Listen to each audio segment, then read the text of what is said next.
안녕하세요. 유튜브 넘버원 축구 분석 전문 채널 골 때리는 TV 배팅맨입니다. 자, 우선 지난 축구 토토 승무패 57회차 결과 1등이 2명이 나오면서 끝이 났는데, 야, 사실 저는 2월이 될 줄 알았는데 56회차도 그렇고 57회차도 또 1등이 2명이 나왔다는 게 참 신기하더라고요. 제가 크게 이변을 잡아드렸던 경기 8번 경기였던 비아레알 대 라스팔마, 비아레알의 무패 투픽으로 말씀을 드리면서 비아레알 최근 경기 보면 절대 이렇게 투표율이 몰릴 수가 없는데 비아레알 승 투표율 70%는 말도 안 된다 설명을 드렸었는데 비아레알이 패배를 하면서 투표율 10% 가장 큰 이변 적중을 했고, 울버햄튼 대 에스턴 가장 낮은 투표율이었던 무승부 투표율을 단통 무승부로 픽해서 적중. 또한 마지막 경기였던 알라베스 대 베티스 경기, 알라베스의 패배에 투표율이 60%가 몰렸지만 이 경기 패턴적인 부분 말씀드리면서 무승부 충분히 나올 수 있다라고 말씀드리면서 알라베스의 무패 투픽으로 선택을 해서 이변에 적중을 했는데, 결과적으로 평소에 이 정도 이변 정도 적중을 하면 등수 안에 들어갔을 텐데, 이건 뭐 너도 무승부 나도 무승부식으로 7경기나 무승부가 나와 버렸고, 아스날이 맨시티를 상대로 승리하면서 야, 확실히 이건 2월이다라고 생각을 했었는데 결과는 1등이 2명이 나왔죠. 2회차 연속으로 1등이 2명이 나왔는데, 이거 뭐 토사장이 키우는 애들이 있는 건지 참 신기하네요. 자, 어쨌든 오늘은 축구토토 승무패 58회차 제가 선택한 최종픽에 대해서 쭉 말씀을 드려볼 텐데, 유로파 예선 경기이다 보니까 정배가 많이 나올 수 있다라는 점, 지난 49회차와 50회차 때 유로 예선 경기들이 들어왔었는데 그때 당시 1등 적중 인원 49회차는 110명, 50회차는 9,809명이 나오면서 이게 1등인지 4등인지 모를 적중 금액을 받은 적이 있었던 거 보면 아실 거예요. 하지만 언제나 그렇듯이 이런 회차에서 생각지도 못한 이변이 터지면서 등수가 갈릴 수가 있으니까 자신만의 이변 꼭 한 경기씩은 잡아 가시길 바라겠습니다. 오늘 유로 예선 경기다 보니까 딱히 길게 말씀을 안 드려도 될 만한 경기들은 아주 간단하게만 말씀드리면서 넘어갈 예정이고, 올해 설명하는 걸 또 안 좋아하시는 분들도 계시기 때문에 최종 픽만 확인한다 느낌으로 들어주시면 될 것 같습니다. 자, 어쨌든 축구토토 승무패 58회차 제가 선택한 최종 픽 말씀을 드려보도록 하겠고, 저희 골때리는 TV 채널 멤버십 가족 등급에 가입을 하시면 제가 선택한 최종 픽 14경기 모두 확인하실 수가 있고, 영상 중간에 광고 없이 보실 수가 있으니까 한 달에 4,990원 굉장히 저렴한 금액으로 편하게 시청하시는 걸 추천드립니다. 자, 영상 시작 전에 좋아요 한 번씩 눌러주시는 거 잊지 마시고, 아직 구독 안 누르고 보시는 분들 구독 꼭 눌러주시고 좋아요 함께 눌러주시면 감사하겠습니다. 누르셨으면 시작해 보도록 하겠습니다. 자, 1번 경기 라트비아 대 아르메니아.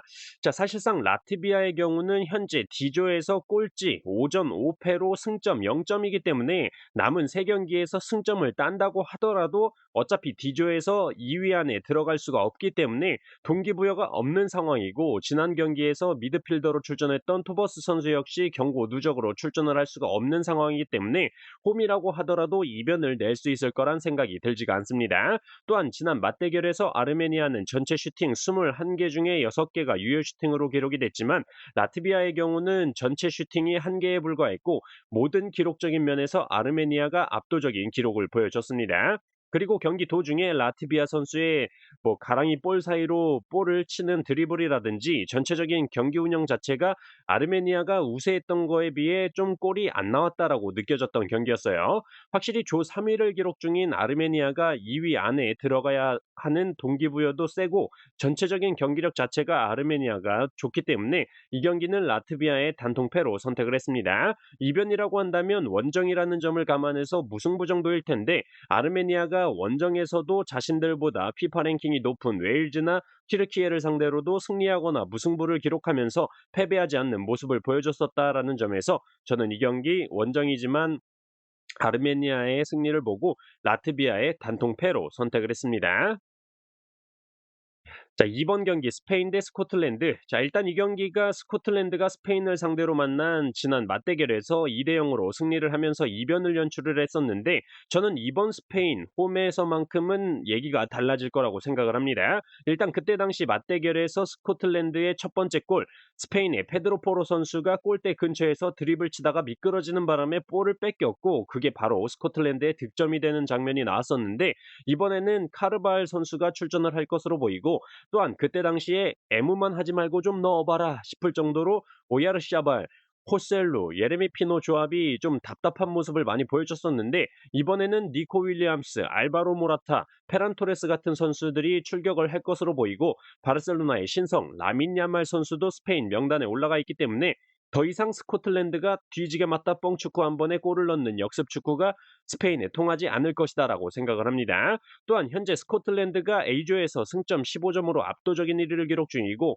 스페인이 승점 9점으로 2위인 상황이기 때문에 동기부여적으로도 스코틀랜드는 조금 늘어질 타이밍이 됐다라고 보이고 스페인의 경우는 이제 치고 올라가야 될 때라고 보이기 때문에 지난번과 달라지는 스쿼드 홈이라는 이점, 동기부여적인 측면 역시 스페인이 더 강하다라고 보여지기 때문에 저는 이 경기 스페인의 단통승으로 선택을 했습니다. 3번 경기 키프로스 대 노르웨이.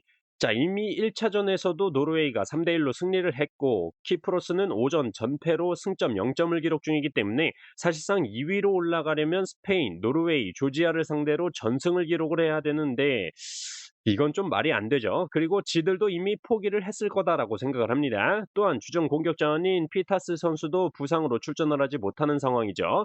반면에 노르웨이의 경우는 승점 7점으로 A조에서 3위를 기록 중이기 때문에 최대한 먹을 수 있는 승점은 먹어줘야 되는 상황이기 때문에 동기부여적인 측면에서도 노르웨이가 앞서고 기본적인 전력에서도 웨데가르드, 솔루로스, 홀란드까지 있는 노르웨이가 압도적으로 앞선다라고 보여서 이 경기는 많은 고민 없이 키프로스의 단통패로 선택을 했습니다.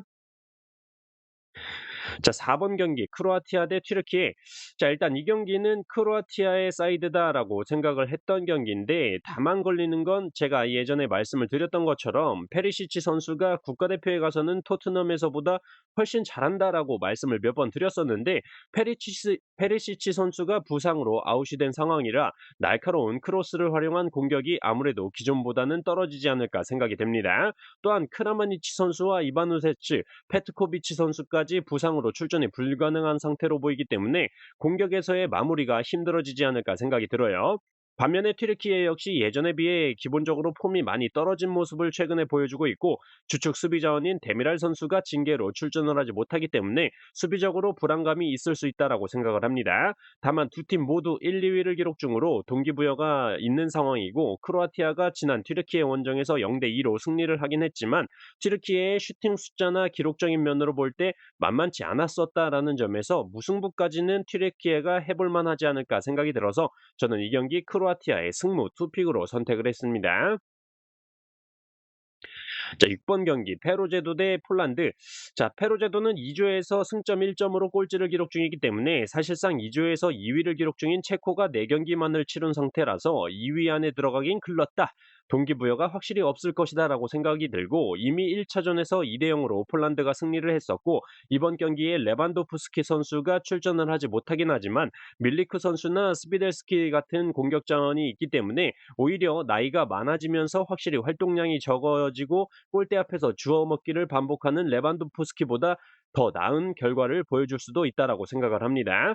2조에서 이제 치고 올라가야 될 동기부여가 확실하고 기본적인 경기력이 더 우세하다라고 보이는 폴란드의 승을 예상해서 저는 이 경기 페로제도의 단통패로 선택을 했습니다. 자, 7번 경기 포르투갈 대 슬로바키.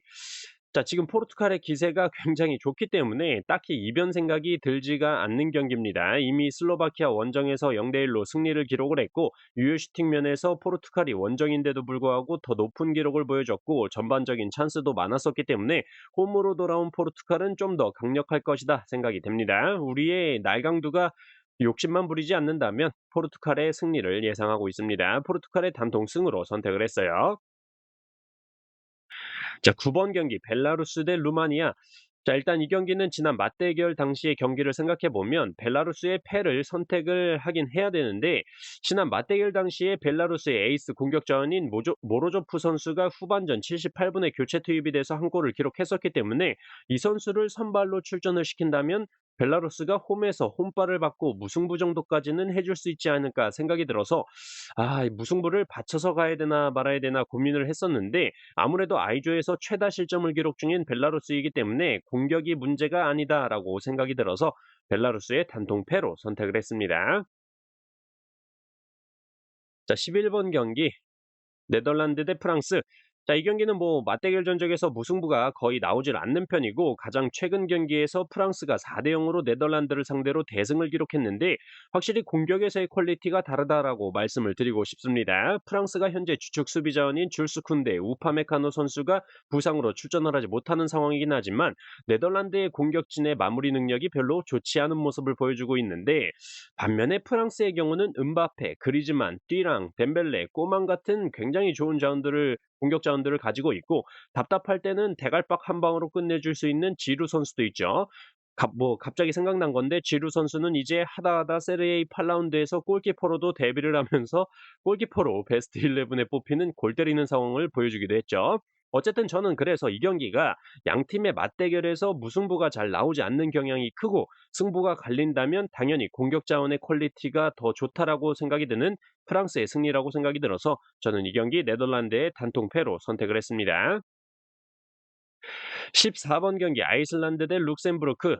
자, 지난 맞대결 당시에 룩셈부르크가 3대 1로 아이슬란드를 상대로 승리를 했었지만, 룩셈부르크의 첫 번째 골이 전반 9분 만에 페널티킥으로 시작을 하면서 뭔가 아이슬란드가 말려버린 경기였고, 후반 73분에는 아이슬란드의 수비 자원인 마그누손 선수까지 퇴장을 당하면서 경기를 말아먹었기 때문에, 기본적으로 피파 랭킹이 낮은 룩셈부르크가 아이슬란드 원정에서 승리할 거란 생각은 들지가 않습니다. 또한 아이슬란드의 경우는 이번 유로 예선에서 보스니아 원정 경기를 가서는 3대 0으로 패배를 하는 모습을 보여줬지만, 홈으로 돌아와서는 1대 0으로 오히려 승리를 하는 모습을 보여주면서 홈에서 확실히 강한 모습을 보여줬기 때문에, 저는 이 경기 아이슬란드의 승무 투픽이면 패스할 수 있지 않을까 생각이 들어서 아이슬란드의 승무 투픽으로 선택을 했습니다. 자, 이렇게 축구토토 승무패 58회차 제가 선택한 최종 픽 최대한 간단간단하게 모두 말씀을 드려봤습니다. 참고하셔서 골 때리는 TV 가족분들 좋은 결과 있으셨으면 좋겠습니다. 이상입니다.